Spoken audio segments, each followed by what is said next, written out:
bonsoir Tibère, et puis Bonsoir. surtout merci de nous recevoir. Vous êtes les bienvenus. Tant mieux. Donc nous on est des lycéens du lycée Jacob Holzer en fait et on fait partie d'un projet audiovisuel. Et le but en fait c'est en mai de réaliser 2 courts-métrages sur le thème du voyage. Et comme on sait que vous êtes un voyageur, ben, on pensait que c'était bien de vous rencontrer. Pour vous, qu'est-ce que ça évoque le voyage ? La nécessité de sortir de chez soi, de son petit nombril, pour aller à la fois rencontrer d'autres personnes, rencontrer d'autres mondes aussi. Et puis finalement, on élargit un petit peu sa conscience et surtout, on va vers un peu plus de bonheur parce qu'au bout d'un moment, quand on tourne toujours sur les mêmes choses, eh bien, c'est là que ça va moins bien. Donc si on regarde les titres de vos albums, donc Sortir votre visage et c'est là-bas, on retrouve encore souvent cette notion d'ailleurs.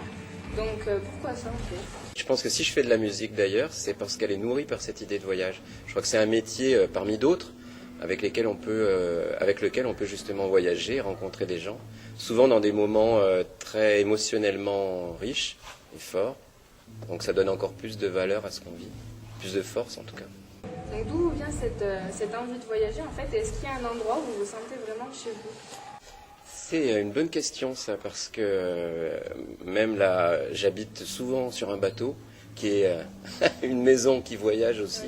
Donc je pense que j'ai ça en moi, ce goût de voyager et de bouger. Et quant à avoir un vrai chez moi, je m'interroge là-dessus. Alors je sais que j'ai ces racines lozériennes et cévenoles qui sont en moi, mais en même temps j'ai ce besoin de bouger, de voyager qui est important. Et comment vous arrivez à organiser votre vie justement de voyageur et en même temps votre vie artistique ? Eh ben, elles sont complètement liées, hein, puisque être en tournée quand on est musicien, c'est un état normal des choses. Et puis bizarrement, mon circuit c'est fait plutôt sur l'étranger, la Suisse, le Canada, comme vous le disiez, et puis voilà, tout ça se mélange avec en plus un goût que j'ai moi pour voyager en bateau. Donc je suis un peu tout le temps à voyager, c'est vrai. D'accord. Donc vous avez un blog aussi sur lequel en fait vous parlez de vos récits de voyage.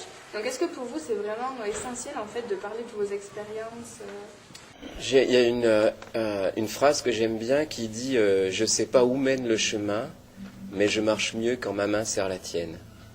Donc je pense que partager le chemin qu'on fait, c'est toujours plus enrichissant que de le garder pour soi. Donc les voyages pour vous en fait c'est une grande source d'inspiration. Oui, c'est une source d'inspiration, de nourriture et puis de découverte de soi aussi. Puisque quand on est obligé de se remettre en question par rapport à des fonctionnements différents ou des gens différents, on découvre aussi un peu de soi, comment est-ce qu'on réagit, comment est-ce qu'on fonctionne. Et ça permet à mon avis de s'ouvrir un peu plus et encore une fois d'être un peu plus heureux. Donc est-ce que votre rapport au monde change quand vous êtes sur l'eau et est-ce que justement vous voyez le monde différemment quand vous êtes sur votre bateau ? Oui, ça c'est clair. Je pense qu'il y a un côté, quand on fait de la voile en tout cas, et quand on voyage en bateau, qui est très contemplatif. Ça va lentement. On est tout petit par rapport à des immensités, donc on est à sa juste place. Et c'est une place qu'on oublie un peu dans la vie moderne, où on se croit toujours un peu à la fois éternel et puis le centre du monde. Là, les choses sont complètement remises en question. On est mis à sa juste place. Et ça remet bien les idées en place. Et donc dans une de vos interviews, vous évoquez l'écriture comme une ivresse. Est-ce que écrire pour vous, ça vous permet de vous libérer ?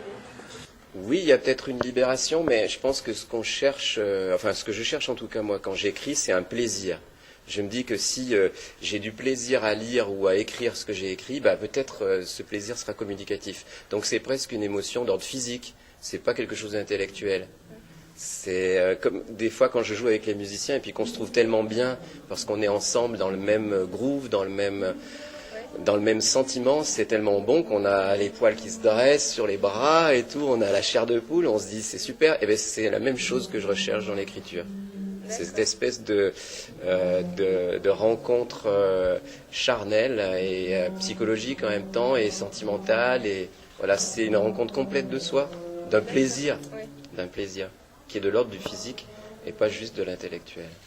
Bon, merci beaucoup en tout cas. Je vous en prie, bonne chance pour votre reportage. Merci, on va essayer de faire quelque chose de bien.